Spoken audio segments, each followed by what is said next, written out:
And she cooked something she hadn't been able to eat in years because of the problem.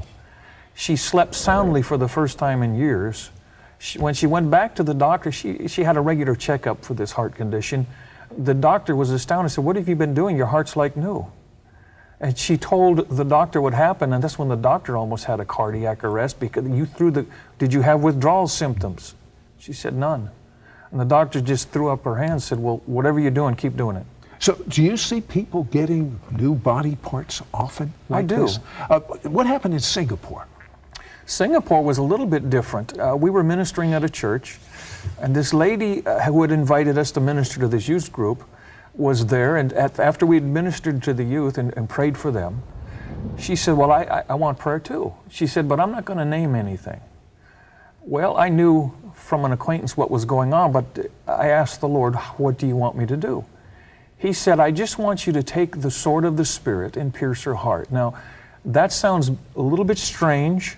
It's like a prophetic act. It was a prophetic act. So when he says things like that, I just do it. It looks foolish to man. Listen, you get those kind of results, go for it. Absolutely. And so I did that. When I did that, she fell down. What happened is the power of God touched her body, which caused it to short circuit. She fell down. When she got up, she said, "Oh, that was great, super." We found out afterwards, via the friend that knew her, that brain cancer was gone. That is so phenomenal. Now, we talked about the seventh day, that promises are going to speed up. But when I think of the seventh day or the Sabbath, I think of rest. What does that mean to us practically if we're entering the morning of rest? I'm glad you asked that. The day of rest speaks of ceasing from our own works, just as God did from His. That's Hebrews. What that says is that we have to learn to be led of the Spirit and stop being led of a program or a formula. Those things, at the worst, can lead to stagnation, and witchcraft, but at best will cause people to just get stuck in a rut. But if we learn to be at rest by doing what He says to do, when He says to do it, how He says to do it, we will see an acceleration in the fulfillment of all of these promises, and we'll see greater creative miracles, signs, and wonders. Well, it seems to me when the Messiah says over and over again, "Fear not," or "be at peace," that there is a supernatural, this is what I've been pondering lately, there's a supernatural place, and it's called peace. And we can walk into that place, and is that not the morning of the seventh day rest that you've been talking about? Absolutely, that's a facet of it. Rest and peace are a little bit different. But on the whole, that is exactly what God is saying. The more you trust somebody, the more peace and rest you have around that person. So the seventh day also speaks of a tremendous revelation of intimacy with God. We're coming into that place of such intimacy with God where the things of this life pale in comparison when you've seen the Lord. And when you see what He's prepared for us in that realm, you're not worried about looking foolish to man. You're not worried about pleasing man. You're not worried about reputation. You're doing this because you love God, because you have an audience of one. Yeah, I'm thinking of the scripture that says, "Yet once more, Yes. I'm going to shake this earth, and those that are not on a firm foundation, when it shakes, guess what happens? You're going to fall. However, those that have entered into that morning of the seventh day rest, they're going to literally be in a euphoric state of peace and intimacy with God. I wouldn't want to be anywhere else. It's a bastion of peace. I like to provoke people this way. The worst the world can do is threaten us with heaven. So it's win-win. Okay, are you ready to win-win? Me too. Don't go away. You're going to find out. As a matter of fact, I'm going to ask Bruce to pray for you when we come back. Be back right after this. We'll be right back to It's Supernatural.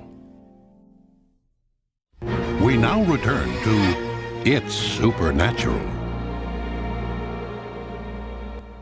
Hello, Sid Roth here with Bruce Allen. Bruce, tell me about the time, and I'm sure this has happened many times, but you were caught up into heaven and you saw someone you knew.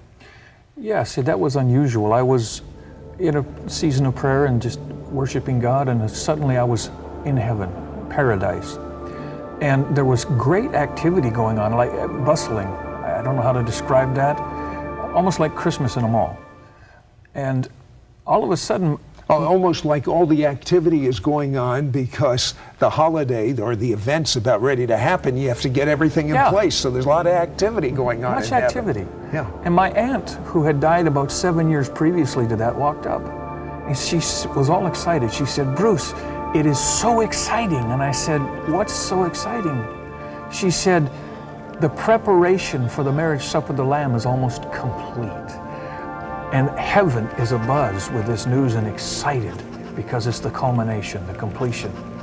And she said, and not only that, many individuals are visiting heaven from earth right now to go back with the testimony that people should be prepared because he's coming back shortly. You know, that's the message I'm hearing from many people, that he's coming back soon. But the thing that's so unusual is even children are carrying this message back. Yeah. There was a young girl in Singapore that had been in one of our meetings where we were teaching your birthright is to see and go as a Christian. And she caught the revelation and began to be caught into paradise. And at that particular time, I was visiting, I saw my aunt at that time. I saw this young girl, she was 8 years old, appear off to my left. She looked at me, smiled and waved, grabbed the hand of Jesus and skipped off with him. A year later, Sid, I'm back in Singapore and happened to have dinner with the grandmother and she was there, and she said, "I saw you in heaven and you were talking to your aunt." She knew. Now that really blows some of you out of the water. But read the book of Revelation. I mean, read these visions that people have had, that Paul had. Tell me about this congregation in Malaysia. On that same visitation with my aunt, I saw an angel off to my right standing in heaven with what looked like a Torah scroll, but I came to understand was a manifest. He was the angel that had charge and authority over all the resources of heaven that God had reserved for this generation. So I was ministering in Kuala Lumpur in a church, and they were in a building program for a new church. And while I was ministering... By the way, that's a good angel to know. Oh, yeah. All the resources for this generation. He appeared in the meeting. I saw him there and began to prophesy that, you know, as believers, we have that manifest. You know how we activate it? We speak it forth in faith, and it comes immediately. And so as we prophesied, they were taking pictures. They had learned to do that because cameras catch a lot of things. And they caught the picture of that scroll exactly where I saw the angel standing. And so needless to say, I was excited about that. It's one thing to have visions and people believe you, but God gave a tangible proof and evidence of that very thing. This is so amazing. It's Hebrew lettering. So a year later, what happened to this congregation? They built that church, I don't know if it was within the year, but within 2 years, I know for a fact. God supernaturally and sovereignly would bring in the resources consistently as they needed it. Sometimes the bank account would be empty. There was the money. It would show up. Sometimes they didn't even know how. Other times people would give large sums of money. And so they built that church very quickly with no debt, and there was a lot of extra money left over in the church. Now, has God shown you anything that's going to happen in Israel?